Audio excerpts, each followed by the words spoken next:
Hey, I'm Paul. Welcome back to Talkin Bout Hawkin Out. All right, here we are. Show number 3. And, hi again. Last week, the Seattle Seahawks took on the Minnesota Vikings in a rematch of sorts of last year's playoff game.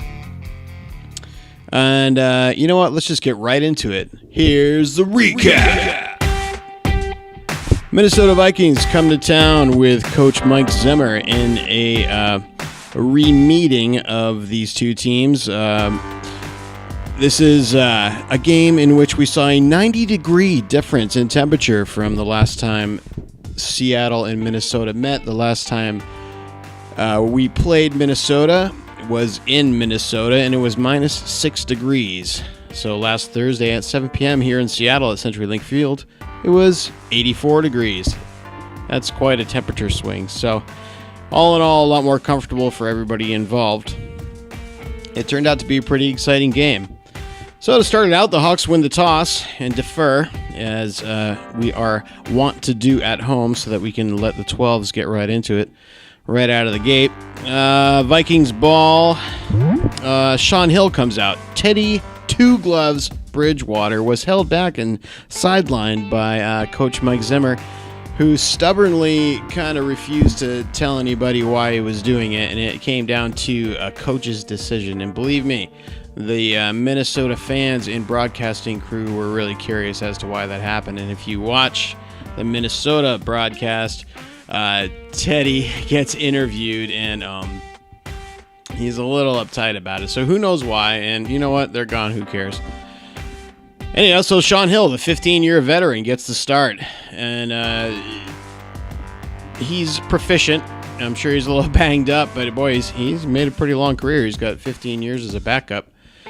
So Sean Hill comes out to lead the Vikings. And on their first possession, the defense holds the Vikings and forces them to punt. Seattle gets the ball back, and the Hawks see Russell Wilson come out at quarterback. I was happy to see him play a lot more than I thought he was going to. He wound up playing almost the entire... Well, he did play in the entire first half. So on his first possession, Russell Wilson's first series, he completes a couple of mid-range passes, looking pretty good. And then, during this series, he completes a beautiful pass up the right side to Tyler Lockett into double coverage, hits Tyler Lockett in stride for 33 yards, and that's complete to the Seattle 45. Krista Michael has a couple of nice runs after that, and then guess what? Russell Wilson gets sacked. But this is not the fault of the offensive line at this point. This one's on Russell, who holding on to the ball too long, which is something we saw him fix and rectify towards the end of last season when he was getting the ball and releasing it quickly. But in this case, he held on to the ball too long. But hey, it's still preseason. But he took a sack, so that's sack number 1. And you might want to keep count because these are going to rack up. So we get sacked, and we punt the ball away. Minnesota gets the ball back, and from the Minnesota 40-yard line, defense holds again, and Minnesota has to punt 3 and out. Seahawks ball, Russell Wilson's second series from the 20-yard line. This series ends again in a sack. Sack number 2, and this one goes on the offensive line. They just disappeared, and Russell Wilson tried to work his magic and get out of it, but it was too late. He got caught by the ankle. So Hawks punt. Now it's 27 seconds to go in the first quarter. Sean Hill comes up and he throws for 12 yards, and Minnesota gets a first down. We roll into the second quarter now. Minnesota goes 3 and out. After that, they punt back to the Seahawks. This sounds like a really exciting preseason game.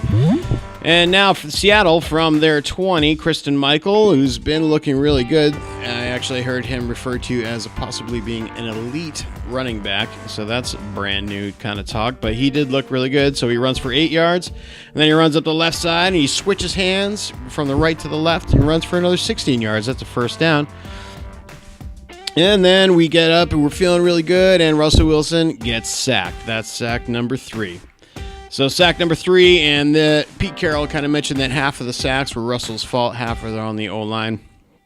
Just breaking down, this is one that was once again Russell's fault, holding on to the ball too long, trying to make something happen when it was in there, and unable to escape.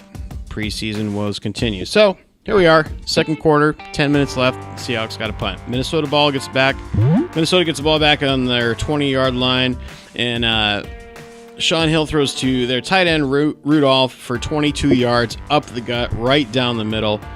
And we see that weakness of Seattle's defense, Seattle playing the zone D, exposed once again. And we'll get into that a little bit later. But during this series, Jeremy Lane, number 20, he's back from injuries from last year. He plays some pretty nice D. And in the end, in this series, Seattle forces another 3-and-out. So, it forces Minnesota to punt. So Seattle gets the ball back, and for Russell Wilson's third series, another 3-and-out. Back to Minnesota. Here we are in the second quarter, 6 minutes, 28 seconds to play. Minnesota from their own 23.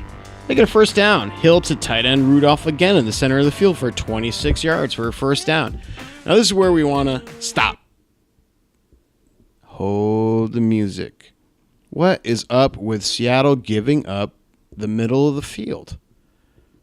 Tell me I'm not the only one who's seen this over and over and over and over and over and over and over and over again. And I know I'm not. And the reason I know I'm not is because it's a fact, Jack. Seattle plays zone defense, and they play one deep safety in this zone. They're basically relying on their team to be one incredibly well-communicated and oiled machine. So that when you play zone, basically you're protecting against the big play. This is how I understand it anyway. And in order to do that, you're not matched up man for man, right? So you're not going to have somebody on the tight end spying him as he comes across the middle or anything like that. You have everybody playing in their own particular zones, and depending on how the offense lines up, each defender has to read what the offense is going to do and adjust a little bit each way, one way or the other. And then on top of that, rely on their speed and football IQ to make up the difference and try to cover the vulnerabilities in that zone. Well, that's where Seattle gets exposed from their zone D, because unless the team plays at almost their pure perfection level, they're going to be exposed for these kind of connections right down the middle. So when we see that, and we see the tight ends, how many times did we see this? Last year, that was it burned us, and personally, it chapped my hide. But now once you understand that they play a zone D, and it's because their defensive players are so proficient and so good, we guard against the big plays, but then we're willing to give up, some shorter plays in the middle. So as an offensive player, you're looking, hey, I know what's going on. I'm not going to pass up this completion. So bam, bam, bam. So it's an interesting debate, and it's definitely a balance, but you can't just play man-to-man the whole time. You got to switch up that D. And when the defense is playing perfectly, our players are able to make up for those gaps in the zone. And we'll see as the season progresses if that's something that they can master. So, back to the game. Hit the music. So here we go. 6 minutes to go in the second quarter. Minnesota gets a first down. The score is still tied 0-0. Oh, and by the way, after that completion to Rudolph, Seattle commits a penalty. Lots of penalties this game. 15 yards, roughing the passer. And and by the way, on this play, KJ Wright gets banged up and leaves the game. So it sounds like he's not really going to be out for too long, and he's not seriously hurt. But, that's in preseason. You just want to get out of the games. You want to, be able to assess and evaluate your team, but you want to get out of the games without injury. So KJ Wright gets banged up a little bit and leaves the game, but apparently he's going to be okay. So here we are, second quarter, 2 minutes, 32 seconds to go. Second and goal. Minnesota down after that penalty, and it's play action to basically they run it in.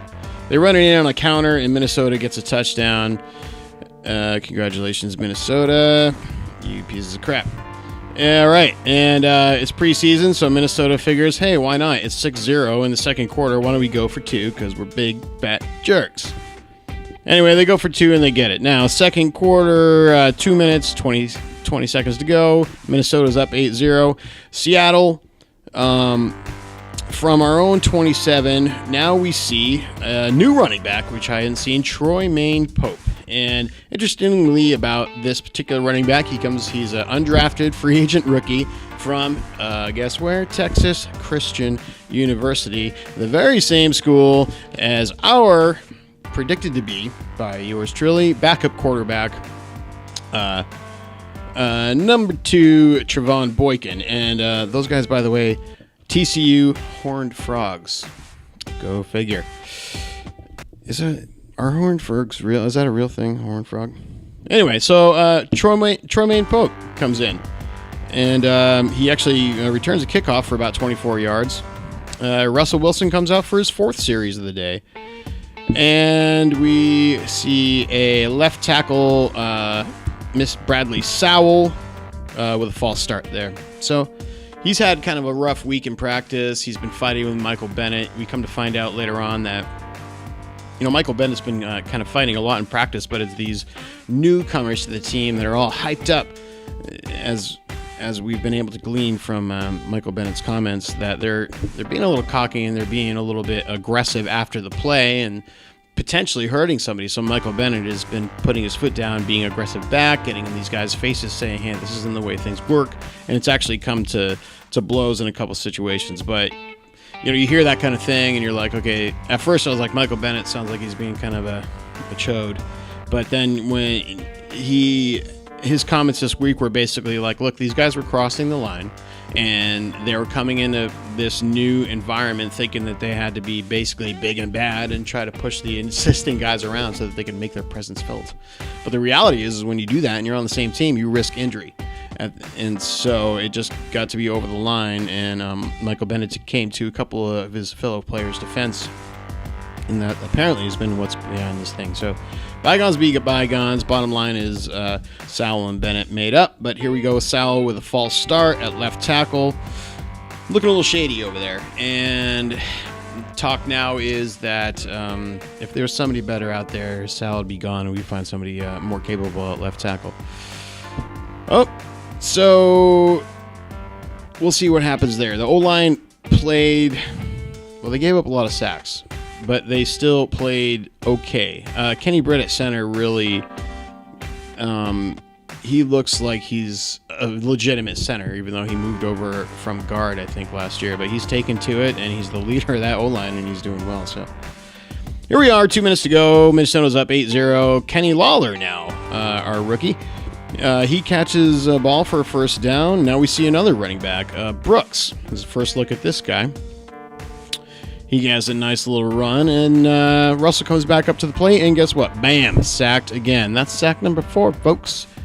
And this would be one of the half. This one's going to be on the O-line there. So it's about 2-2. Russell's fault, O-line's fault.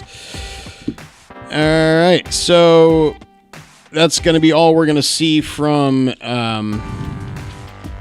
old Sean Hill at this point. Minnesota with 47 seconds left to go in the half. Bring in QB Stave from Wisconsin, and the play breaks down, and Minnesota has to punt. No, let me take that back. The Seattle punts to Minnesota. Stave comes in, and they run the ball, and basically Jeremy Lane comes up with a face mask penalty, and Minnesota goes on a little bit of a roll. Stave starts completing to their tight end, Thielen, and he becomes, in a way, hooked on a Thielen because they march down the field and they get themselves within field goal range. And now we see, with 3 seconds left, Minnesota's kicker, the GOAT of the playoffs game last year, who missed the 27-yard field goal in -6 degrees temperature to give the Seattle Seahawks the victory, has, guess what, at the end of the half, 3 seconds left to go, a 27-yard field goal. Well, Blair Wash steps up. He's ready to go. He kicks it in 83-degree weather, and this field goal is good. So the Vikings go up 11-0 going into halftime. And it's 11-0 because, for some reason, Vikings just felt like they had to go for 2. I guess that's what you get for preseason. So here's halftime, little show. And now we're back. Third quarter. The Hawks get the ball to start the second half. And from the Seattle 25-yard line, here we see our man, Talkin Bout come on in, who had a very exciting finish to the first preseason game. And looked pretty good. He could scramble. He could throw. The guy's got an arm. And he looks kind of like a mini Russell, even though he's taller than Russell Wilson. So I guess he's kind of just a younger Russell. Boykin at QB from the Seattle 35-yard line. Play action, rolls out left and completes to rookie Kenny Lawler for 24 yards and a first down. Brings it down to the 41-yard line. Lawler drops a pass. That would have been a first down.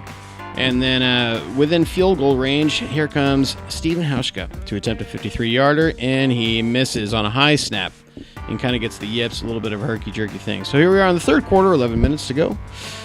Minnesota has the ball from the Minnesota 41. Seahawks D holds again, and they have to punt. Seattle gets the ball back at the 20-yard line. Boykin to Luke Wilson, tight end down the middle for a first down. And then he goes to Kenny Lawler, who once again drops a pass, and the Seahawks have to punt. So I'm thinking right now, Kenny Lawler, you might want to catch that ball.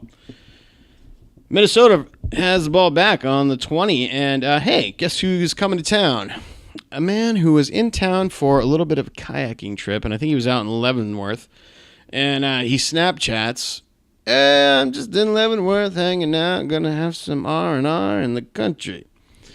Well, Tony McDaniel's agent sees this Snapchat, and he says, hey, Seahawks, maybe you want to take a look at your old guy who went to the Super Bowl and helped you win one in 2013 and came back and helped you get there again in 2014.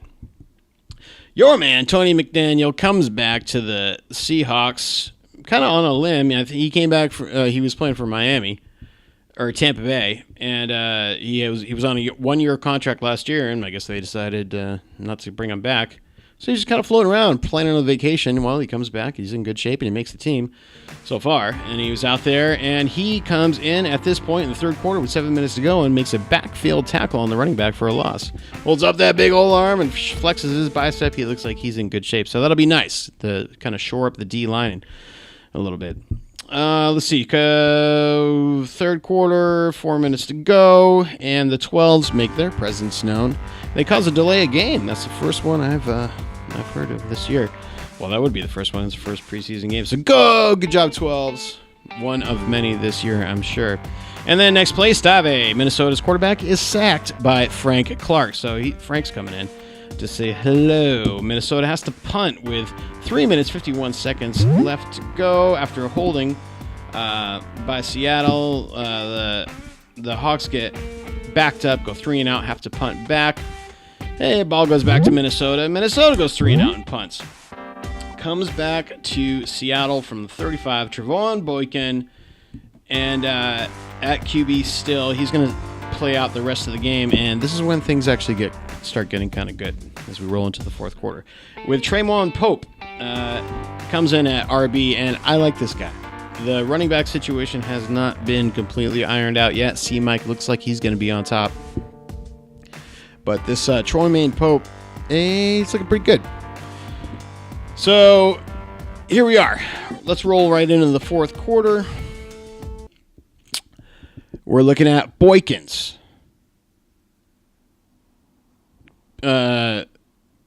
Pushing the ball down the field. I can't figure out this. Talkin Bout.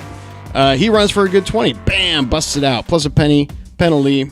Brings us down to the Minnesota 6. And then we see Talkin Bout run in the football for a touchdown. And off of first and goal. So that puts us at 11-6 Minnesota. And now Hawks think, well, obviously we got to go for a 2-point attempt. So they do. And we're looking at Boykins take the ball, and he basically rushes to the right side and does a somersault dive into the end zone for a 2-point conversion. It's good.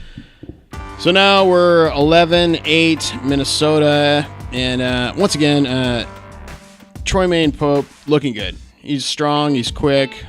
That's our third running back right there. That's what I got to say about that. And Talkin Bout putting his body on the line. He's got scramble ability. The guy can throw. He's looking like a legit quarterback. Fourth quarter, Minnesota Gets the ball back. Delay a game again. Thank you, 12s. Wind up having to punt that possession. They kick it off to Ricardo Luckett, who, hey, by the way, it bobbles this particular punt. Big loss, and now Seattle gets the ball back down 11-8. Boykin pushes the ball up the field. Troy Maine Pope again runs for 28 yards, and we get a first down. And we're looking at 9 minutes to go left in the fourth quarter. We're still down by 3. You can see a little bit from Zach Brooks, a little more from a couple nice throws from Boykins, and Puchowska within field goal range. And he kicks a field goal from 49 yards out, and it is good. So the ball game is tied up. Now, we roll into the fourth quarter at 5 minutes, 46 seconds to go. Minnesota gets the ball back, and they wind up completing a couple passes down to the 33-yard line. And in the confusion, there looks like it's a fumble, but it's not quite. So Minnesota keeps the ball, and they get themselves all the way down to the Seattle 27-yard line with just over 2.5 minutes to go. And out comes their man, Blair Walsh, once again to try to win the game. To try to put the game out of reach at any rate. Oh, no. Yeah, because it's tied up at this point, 11-all. So he's thinking, okay, look, it's 2.5 minutes. I'm just gonna kick this 47-yard field goal, and yet, guess what, Blair Walsh? You did not get the field goal. You missed. You choked. And it was kind of the Vikings froze their own kicker kind of situation, and Blair Walsh got a little herky-jerky on that one. So Blair Walsh comes to town and misses a field goal, which means, folks, we're sitting at 2.5 minutes, a tie ball game. At home in Seattle, Javon Boykin, you've got the chance to win the game here. We're going to give you the ball back with 2 minutes to go from the Seattle 27-yard line. You're going to push the ball up the field, Javon Boykin. You're just a little bit. You're going to get it down past the 2-minute warning. Everything's looking good. A couple nice runs. And here comes Javon Boykin. Steps up. Throw it in from the Seattle 29. Steps up. He kind of backs up. A little bit of pressure. Throws off his back foot, looking like crap, and throws a freaking pick six to the left side. Oh, Javon Boykin. That really looked like crap. So, touchdown, Minnesota. It is now 18-11. Minnesota, so you're thinking, okay, this is over. Javon, you kind of screwed the pooch on that one, bro. But anyway, at any rate, Seattle gets the ball back, and from their 20-yard line, Boykin, never one to give up on the win, pushes that ball up the field. He gets flushed, and he gets sacked for a loss. Oh, that sucks. But you know what? From Seattle's 8-yard line, Boykin throws to Goodley for a 22-yard gain. That's a first down. And now with just over a minute, Boykin throws to Kenny Lawler, making up for his couple of dropped passes, and gets a first down out to the left side, and Kenny Lawler gets out of bounds. But McAvoy, last week's hero, commits a pass interference penalty, and the Hawks now are backed up once again. So now with 40 seconds left to go, 3rd and 13 from the Seattle 22-yard line, we're down by a touchdown. Javon Boykin says, never give up, never surrender. He steps up into the pocket after the play breaks down. He throws down in the middle to none other than my man, McAvoy. He's trying to make the team 60 yards through the air. Sound familiar? And down to the 20-yard line, where McAvoy does not catch the ball, but he is the benefactor of a pass interference penalty by Minnesota, and the ball is spotted on the 25. 30 seconds left to go. Boykin to number 11, left side for a first down. Now here we are on the Minnesota 5-yard line. Incomplete pass.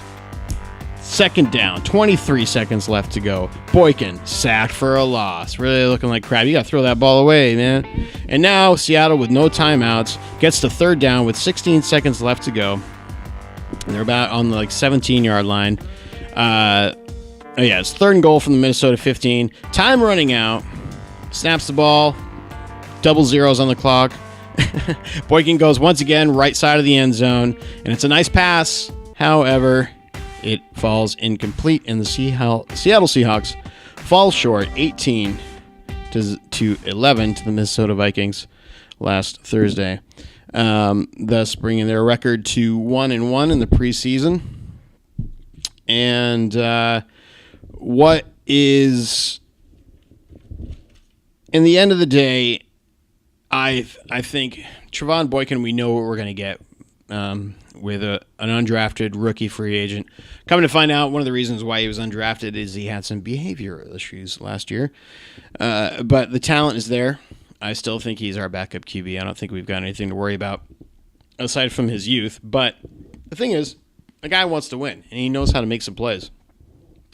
So, yeah, I think we got our backup QB right there. Our running back situation, the order looks like C-Mike right now, who's looking really good. Thomas Rawls, who knows when he'll be back.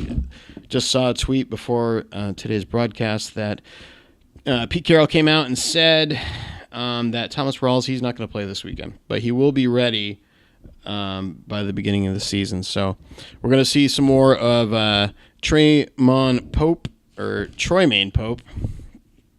and maybe a little Alex Collins. And, hey, you know what I want to know? Who is CJ Prosise? I'll tell you who he is. He's a running back from Notre Dame, and he's got skills, but he's also injury-prone. But he's like 6'1", and, man, he's got speed, and he runs really smooth.